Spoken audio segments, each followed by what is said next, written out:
Hey, everybody, and welcome to True Crime Paranormal with the Psychic Sisters. This is Katie Weaver, and I'm here with my sister and partner in crime, Kristi Brower. Hello. Hello. Yeah, me too. Sorry. This Yeah. this is a quick special edition because we promised we would come back and talk to you about day 2 of the defense's attempt to have Prosecutor Wood removed from the Daybell Vallow case. I believe we referred to this as, we've referred to it as two things. I think the first time we talked about it, we referred to it as a belligerent turd rodeo. Last night we called it a belligerent turd circus. I think I can comfortably call it both after today. Yes, easily. I don't think that either is incorrect. I think statute 197 of the Idaho Code allows me to say that, Your Honor. So we've been back to court today. Objection overruled. Yes. So court started, well, with a fight. Court started with something kind of unexpected that I think is hilarious, and we have an opinion, so we'll tell you what we think. But court started with a bunch of briefs that were filed from both sides, basically, recapping their feelings about the way things went down. And by a brief from the prosecutor's office requesting the presence of Summer Shiflett. They said, well, if what we did to Summer was so egregious, we would like her to show up and talk to the court about it. We want to talk to her. Yeah. And at that very moment, the shit hit the fan for both of the defendant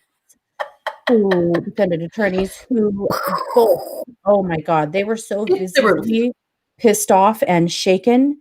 And they both argued loudly against it, that her opinion doesn't matter and what happened doesn't matter. And it's what he did that matters and not what she thinks or how she feels, which was so interesting considering that that's what that entire 4-hour rumpus with the psychologist on Wednesday was all about. Right. The psychologist who's never met Summer Shiflett, that one. The psychologist who also acted like he'd never met his own brief. The one who acted like he didn't actually write that because he couldn't remember a damn thing in it and had to stop and read what he had written before he could speak to any of it over and over again. Yeah, that guy. So, sorry, I've been laying down and you can tell because my hair's poking up and I cannot fix it because I'm looking at myself in reverse. Oh, my hell. Okay, I got it. It's been another grueling afternoon. It's fine. We both need some absinthe is what we need. I'm afraid so, yes. That was quite... If I have to listen to Pryor talk one more time, I swear to God. Yeah. So that's how it started. And they ended up taking a bit of a sidebar. And so then we were all on break for a little while. They came back. The judge said, no, we don't need to hear from Summer. And here we go. Means tried to argue that the briefs that the prosecution was introducing were completely invalid because these aren't points that they argued on Wednesday. I'm guessing he was wrong, considering that they did argue those points constantly and the judge didn't say shit. He tried to object a couple of times and it was like the whole room looked at him like, is that boy new in town? Yeah. Yeah, it was sort of like, here we go. I mean, I know we're kind of mad at Wood for calling him incompetent, except that he just keeps freaking proving it, like mispronouncing words in his own brief. He did that several times and I was like, really? First of all, you didn't write this, obviously. Obviously. But one of the most entertaining things to me was when Mr. Pryor offered his closing arguments, very unput together, disorganized, word vomit. And he was obviously quite pissed and shaken up. But one of the things I thought was really interesting or kind of hilarious is that several times in his brief, he referred to Mr. Woods as Mr. Means. He just kept doing it. It was so funny.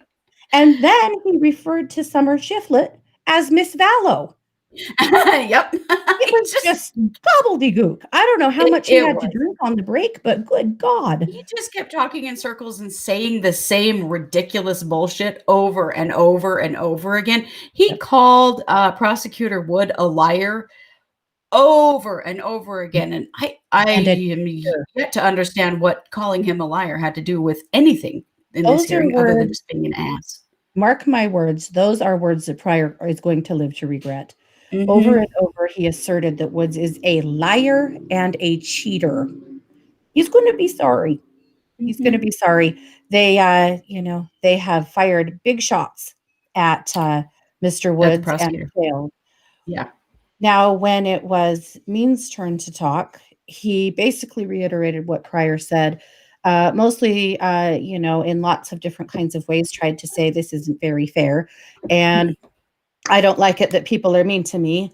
And would you all like to see how incompetent I really am by, mispronouncing lots of words? Well, and he read from this bullet pointed list that you could very clearly tell he did not write. Yeah. Because he didn't know what he was saying. That was part of the mispronunciation, is that he didn't write this. I bet Pryor wrote it, to be perfectly honest. It was intense, tedious, and boring all at the same time. And it was all just full of lies and bullshit.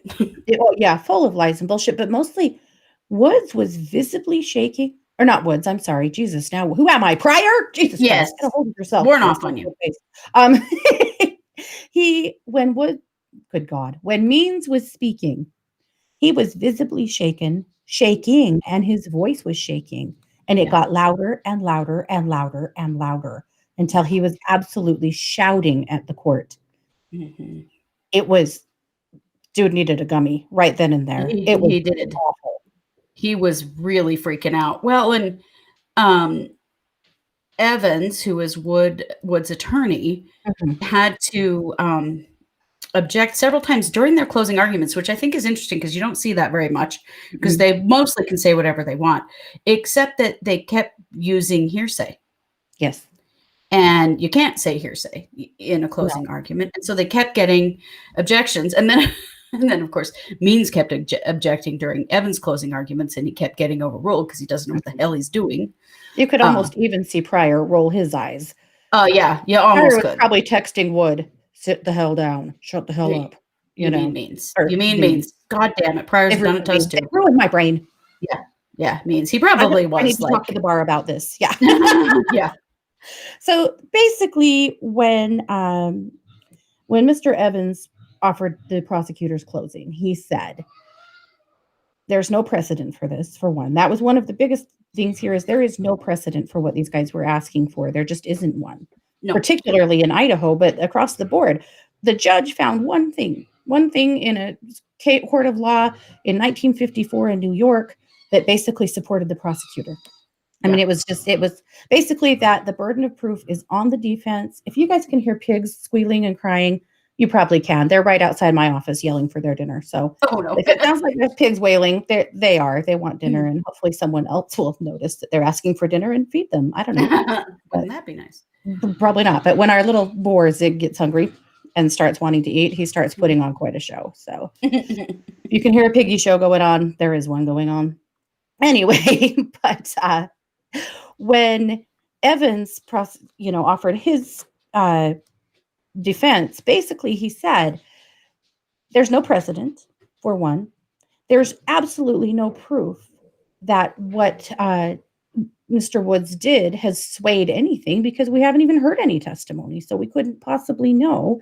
Right. And also, he's saying that if there is any kind of lawyerly misconduct or attorney misconduct, that's not for the court to decide. That's for the Bar Association to decide. And that is easily proven here in Idaho. That is a statute that's held up.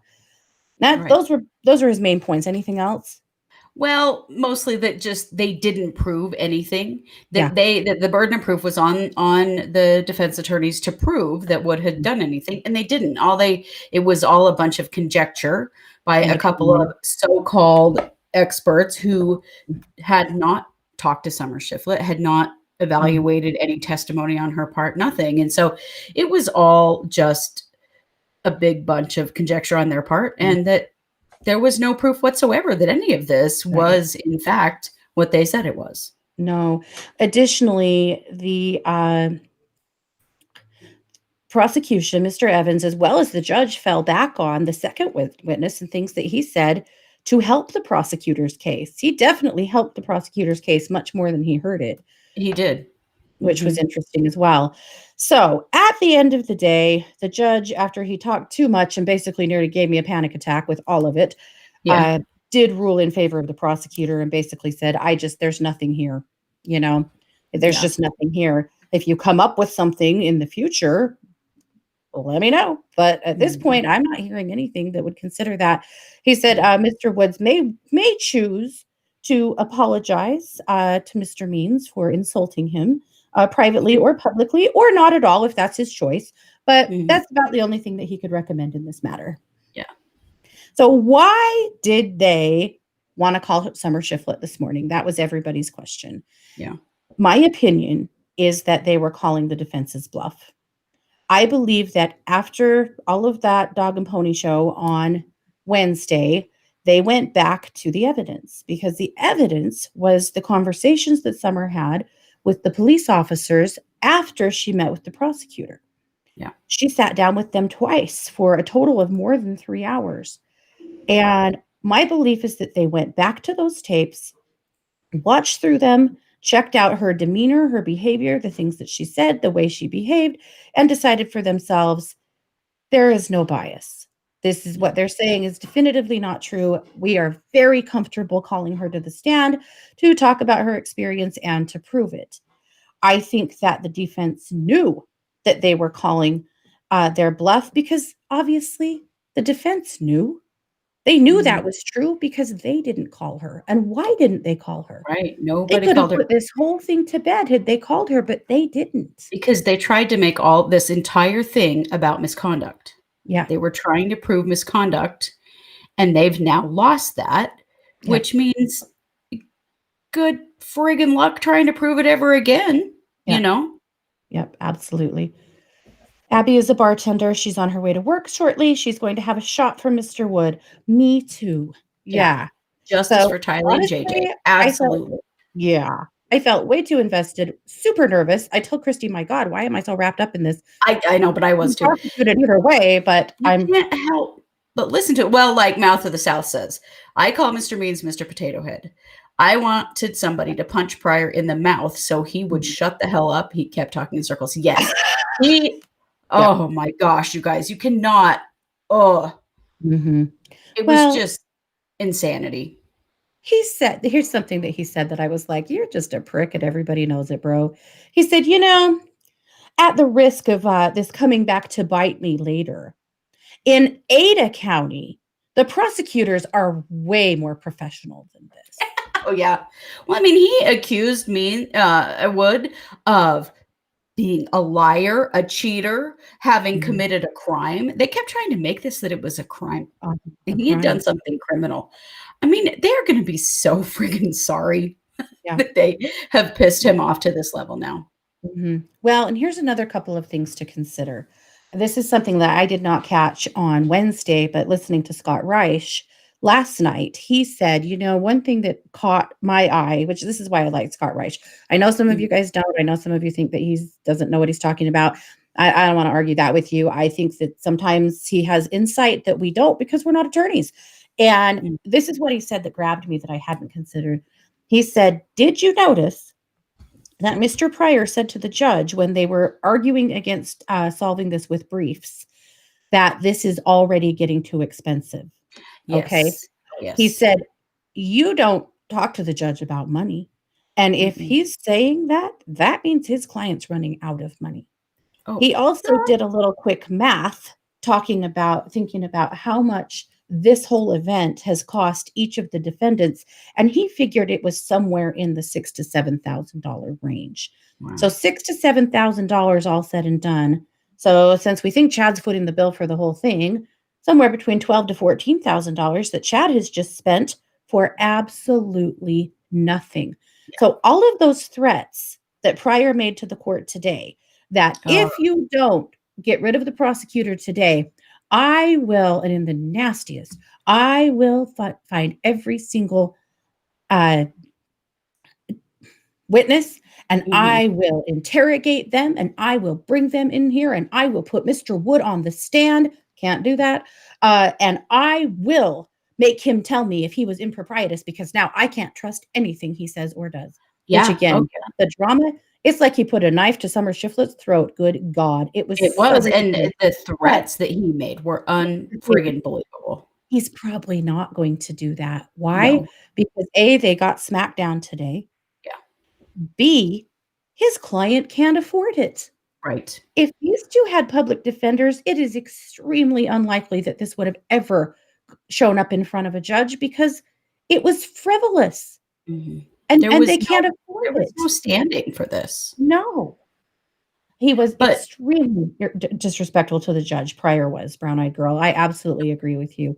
The threats he has been in every hearing we have heard. He is always disrespectful to the judge, which I just don't ever think does anyone any favors. Yeah. Well, you know, back when Lori first hired her dream team of attorneys, right? And dream team. And right after she got back from Hawaii, we now call him Mr. Potato Head. Yes. Right after they got back from Hawaii, there were 3 attorneys on board. They were all from Ada. One of them was Mr. Means. And everybody was like, why is this guy on the case? He has no criminal experience. They thought he was on the case because he had family law experience. But that was it. And then there was Elvira, not Elvira. What was her name? El something. Anyway, there were 2 other attorneys from Ada County. And she was the one that everybody was afraid of. They said she's the top criminal law attorney in the state and that her specialty is picking apart cases and getting things thrown out due to mishandling of the case from the prosecutor or from the police. And that's how she wins cases, is she picks them apart and gets things thrown out until they just don't have enough evidence left to try. Mm-hmm. So they head into court with these 3.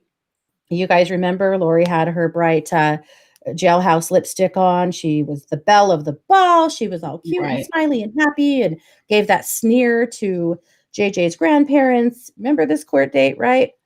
And within 2 days of that court date, the other 2 attorneys had recused themselves and were gone. Yep. And it left her with Wood, or with Means. So here we are now. And what I really think, Edwina, that's right. Thank you. Yes, Edwina. What I really think, so I think that Edwina and her partner realized that this was a big shit show and that they were being lied to and that they better get the hell out now while they still had good reputations, you know. But at any rate, with all of that being said, I think that what's happening here is that is that Means, Godfrey, someone tase me, is that Means and the Pryor are trying to replicate what they think she would have done and try to pick apart the case and get things thrown out like the prosecutor and then lots of other things to try to, because they have no case. Right. I just don't think they have a defense at all. Point. Yeah. Discrediting the prosecutor, discrediting the evidence, discrediting whoever. That's all they've got, because there is no defense for what they've done. Absolutely. Mouth of the South says, if Summers' attorney was so damn uncomfortable with the meeting in question, why the hell didn't he stop the meeting? Exactly. I mean, give me a break. That's the biggest question of all. Boom, case closed right there. Also, her attorney what kind of slimy worm does everything that dude did from that time up to now? And then he got in court on Wednesday and acted very uncomfortable. Lied a lot, couldn't remember anything, shifted around a ton, and then wouldn't really come to many conclusions. No, changed the story. Has probably just hurt himself a lot. Oh, I'll bet. Well, you can hear he participates in the conversation. Oh, yeah. He responds, he laughs, he says yes. You know, you can hear him. Like, he wasn't just observing this, he was a part of the conversation. And at no point did he say, hey, this is inappropriate, Summer, we're gonna go stand somewhere else. He could have. That would be his job. But he sure didn't. The other thing about that is Mr. Smith LDS? I don't know. I'm very curious because he is the attorney of Summer. He's the attorney of Zulema. And correct me if I'm wrong, I thought that at least at one point he was the attorney of Melanie Pulowski. Oh, I am not sure. We need to look into that. Mormon church, birds of a feather flock together. Right. And that's why around here we have things like Nephi's Electric and CTR Massage. People name their businesses, Beehive, everything to make sure people know I'm a fellow Mormon. Come do business with me. That's really common. And if I LDS offended anybody, whatever, that's a real thing. Yeah, that's a very common thing. And so it really makes me wonder if Smith is LDS, and that's why all of these guys have gone to him for representation. Is he in their ward? What's the deal? I really wonder. But anyway, because when Wood said on the transcript, well, I'm LDS, Smith said, oh, yeah. Yeah. Smith said that. Mm-hmm. And that sounded like a real threat, didn't it? Anyway, it's crazy, you guys. This was completely bananas. But at the end of the day, here we go. Yep. We really felt like they were not going to boot him. And now, if he wasn't already on fire for this case, which he is, he is, thermonuclear at this point, well, I would these imagine. two put themselves on notice with the court in so many ways by pulling this shit. Their behavior today was absolutely ridiculous. Yeah. Every time, and I'm going to just switch this for a minute to a psychic perspective, because, everything Kristi and I do, we're looking at through more than one set of eyes. Right. But feeling into the judge today, he was tired. He was cranky. He was sick of this. And every time Mr. Pryor called the prosecutor a liar, a cheater, in the terms, in the energy, the voice, everything. Oh, yeah. It was like he was socking the judge. I felt like the judge took a hit every time those words were said. Oh, yeah. And that he was getting more and more mad, frustrated, and offended. They did not help themselves by behaving that way at all. Not at all. Not at all. It was sickening, really. It was sickening. Yep. And he's mad that Wood called Pryor incompetent. You should have heard the things that Pryor called Wood today in court on live stream. I mean, it's the double standard is just ridiculous. And to set the record straight and try to balance some of that energy, Mr. Wood was very kind to Summer Shiflett. Mr. Wood is a man who is full of integrity. He is a kind person. He is thoughtful. He is in no way a liar, nor is he in any way a cheater. I'm going to put that out there. I believe it to be true. Just in the way he conducts himself. And he conducted himself like a champion in court on Wednesday and today. He never fought back. He never said a word. He controlled his facial expressions. He was a consummate professional. He was. Yeah. He was, absolutely.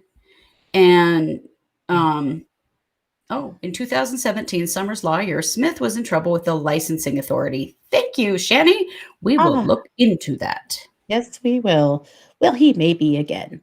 He said that he checked with the Arizona State Bar before he turned that recording over to the defense. He knew what he was doing was on very shady ground. And if there's not a complaint against him to the Arizona State Bar about this, I'm going to be real surprised. Yeah. Yep. Yeah. The whole thing was a big mess. But ultimately, Wood prevailed. And, the thing is, even if he hadn't, it's not like it's going to change this case. There's always going to be another prosecutor. There's always going to be another judge. There is an absolute friggin' mountain of evidence against these two idiots. So, ultimately, their day is coming. Shani wanted to know, do we think that Lori is calling the shots? It's an interesting question that we've all batted around a lot, but it was interesting to hear Mr. Wood tell Summer that he believes that Chad is calling the shots, especially because Lori, a couple of days before they found the kids, tried to get Chad to go to the police. And he refused, which makes me think, no, Chad's calling the shots and Lori is still deferring to him. I think that's the case. I do. I think that Lori is still deeply committed to this insanity. And I would believe that Lori and Means are having a fling, except for that there is no in-person visiting at the jail currently. And there hasn't been literally this whole time. She got to have one face-to-face meeting with him in which she did hug him and was drug off of him by a jailer because you can't touch anybody when you are a criminal. And also COVID, hello. Prisoner, and COVID. Ever since that time, they have been through glass. And so if they're having a relationship, it is strictly, via phone, jailhouse, because there's no contact. There's no closed door meetings. There's none of that whatsoever. And that isn't expected to change anytime soon. I mean, No. So anyway, I mean, I'm not saying it's totally off the table. I mean, Lori, as we know, is the one with the golden vagina who tends to, reel men into her bullshit. So I'm not saying it's not on the table, especially because, means, I don't know, Right. we don't have a lot of trust there. But there definitely wouldn't be any physical contact happening. We know that. Yeah. Absolutely. Yeah. All righty. Well, Lori and Potato Head could be having phone sex. Well, they could. It's true. Attorney-client privilege. I don't know. At this point, I still really think, all their phone calls are taken up doing something else. Right. One of the things that Pryor kept talking about was how important this case, how big this case is, that this is one of the biggest cases in the state, maybe one of the biggest in the country. And it just brings me back to, this is why Pryor and Means are still on this case. It is the notoriety. That's what they're looking for. Yep. But things like today didn't make them look good. No, it definitely did not at all. Like, I guess, unless you like defense attorneys, I don't know. Personally, not a huge fan. So I was watching the live stream, at least part of it I watched through Crime Talk, through Scott Reich's page. There was a person commenting called Means Law. And people were like, why is Mark Means in here? And I'm like, it's not Mark Means. That's a parody account for sure. Mm-hmm. But it kind of made me laugh. Someone was doing that. They weren't really saying anything all that egregious. So it's at least what I saw it. But anyway, someone obviously had a parody account of Means. Yeah. That's very funny. If they I was watching for them to start spelling words wrong and things like that, but I didn't see it. So I can't tell you. Or giving the date as 2040 or some insane thing. If those two believe that what Mr. Wood did was so egregious that it was nearly criminal, then please speak to me about the postings of Mr. Means on Twitter. Yeah. Because speaking of witness intimidation and complaining about the prosecution and so on and so forth. Yeah. This is the bro who's been doing that. Yeah. So I hope that also gets sent over to the Bar Association so that they can decide if that's misconduct. Right. The Bar Association is going to be so sick of this case. Yeah. Definitely. Yeah. They're going to be telling Means and Pryor to forget their number. Yeah. Hello, Crimezilla. Yeah, for sure. Anyway, so that's the tea. I mean, that's what happened today. It's just so wild. And honestly, I'm so worn out from that. I can't even tell you what's coming up next in this case. I know there's some other movement. I think actually they were going to schedule next week, the next, because they still have to rule, you guys. They still have to rule on the motion to throw the whole damn thing out. Right. That still has not been ruled on because they had to decide first if the prosecutor was getting kicked out before they can decide if they're going to kick out the whole case, which is the most ridiculous thing. Please tell me this is not going to be a multi-day hearing because holy crap. Yeah, that's going to be worn out from this one. So that's going to happen. And then that's going to be listening to Pryor talk a lot. And then change of venue. So those are the two things that were supposed to be ruled on this week. But then, of course, all of this happened. So next week, they're making a new schedule to address both of those requests. So that's really all we know. I mean, as it stands, this still goes to trial in the end of July, and that's all we know. Yep. But we'll keep you abreast. We certainly will. When we have to and go and attend the entire belligerent turd rodeo because that's what we do. Yeah. It is what we do. All right. Signed on. That's right. Well, thanks for being here with us, you guys. We will be back on Monday. We have 3 great new cases coming to you next week, as well as Wednesday night case updates, Thursday night, the psychic show. So lots to come. And then, of course, on Sunday morning, if you are a part of Spirit School, 10 a.m. Mountain Time, it is our guided meditation for the month with me. And I am going to be guiding you to a place that is a part of your spirit, a garden where you can go anytime you need to for peace, for healing. I should probably go there now. Maybe with a little glass of I can't even remember. So absinthe. Something. Yeah, that's where I'm headed. There you go. All right, you guys, thank you so much. Take care and please have a good weekend. You've been listening to True Crime Paranormal with the Psychic Sisters. Bye, everybody.